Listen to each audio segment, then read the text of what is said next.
Hello guys, welcome to the next episode of How Should I Develop? I know it has been a while since I've actually done one of these, but I have had a lot of college and that's been going on, but I decided it's time that I should actually post a new one.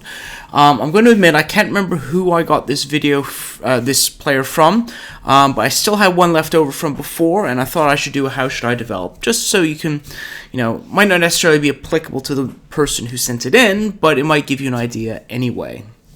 So this guy, he is a attacking midfielder left and a striker.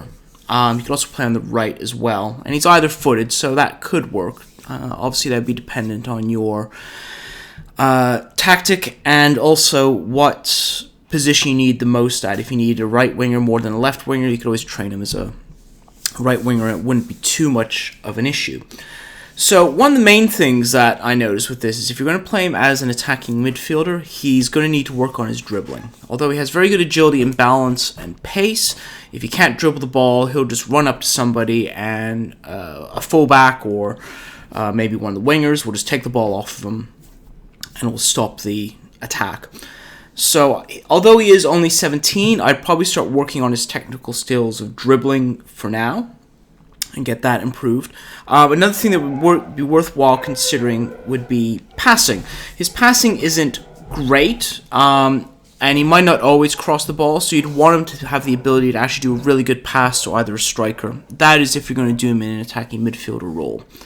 If you're going to play him as a striker, then I'd say you're still going to want to work on his dribbling a bit or his passing.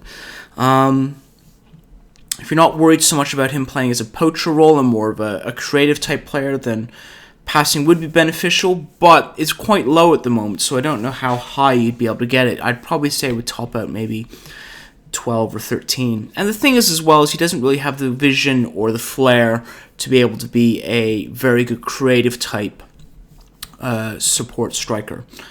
So, let's have a look at his information. So, he's ambitious, media-friendly, and no player-preferred moves. I'd say probably the first player-preferred move I'd look at trying to get is play shots. That's quite helpful anyway, unless he has very good long shots or technique and finishing. The nice thing about using play shots with the wingers is obviously placing the shot gives them less chance that they're going to balloon the ball way over the net. You could certainly try and improve his personality, maybe aim for some professionalism, maybe even spirited, something like that. What was his determination? 11. You'd also want to try and get that up as well. So it'd be dependent on, what players you have available. Obviously keep an eye out on what player preferred moves that the tutor would have, so he doesn't give something that you don't particularly want. Media friendly is quite good to have. It's pretty much your standard one that you see on most of the people. And his report. Potentially be a world-class striker. Yeah, you could do it as a striker. Like I said, you'd probably want to work on his dribbling before that. Relishes big matches, which is always good. His pace is very good, and overall top speed is good. Natural in a couple of positions. It does give you the flexibility to be able to move him to an AML or as a striker, depending on things like injuries or suspensions and things like that. Decent player, yeah, I'd probably keep him in your under-19s until his determination gets to about maybe 15 or 16, and then I would probably loan him out for a couple of seasons, depending on the demands of your first team. If you desperately need him, then you could probably throw him in. Obviously, I'd try and send him out and get guaranteed first team football. Any of the loan offers that you get that say cover for a first team, I wouldn't use. He's determined, that's good. Fairly consistent, which is good. And can use either foot, which is also handy as well. That also negates the issue of if they put him on his weaker foot, he can always move it over to his other foot, and you know that he has a pretty good chance of getting the shot at least on target. So, with the cons, the top two are pretty obvious. He's only 5'9", so he wouldn't really be a great force in the air, and he is fairly poor in the air.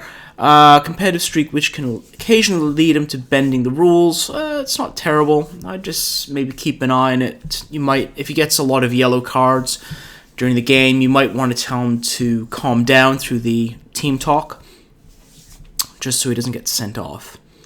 But other than that, he does look like a very good player. Like I said, a little bit of development with either his passing, maybe a little bit of technique, his dribbling, and some tutoring to improve his determination and maybe get rid of ambitious and give him some sort of professionalism, and he's going to be a very good player.